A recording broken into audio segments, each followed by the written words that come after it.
না এরকম কিছু না। হেলস যাওয়ার পরও আমরা ৩ টা ম্যাচ জিতছি। তো আমার মনে হয় কিছুটা মোমেন্টাম হারাইছি আমরা।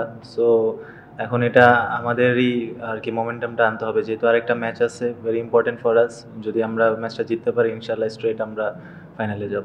ভুল ত্রুটি ছিল টিমে, হয়তোবা কিছুদিন আমরা ব্যাটিং খারাপ করছি, কিছুদিন বোলিং খারাপ করছি। অল ওভার আমরা একসাথে ভালো একটা মানে কম্বাইন্ড পারফরম্যান্স দিতে পারি নাই। হোপফুলি নেক্সট ম্যাচে ইনশাআল্লাহ আমরা একটা কম্বাইন্ড পারফরম্যান্স দিতে পারবো। না, না, স্টিল তো আমরা এখনো ২ এ আছি। আমার মনে হয় আমাদের হাতে আরেকটা ম্যাচ আছে। আর ইনশাআল্লাহ আমরা কালকে আমাদের বেস্ট ক্রিকেটটা খেলবো।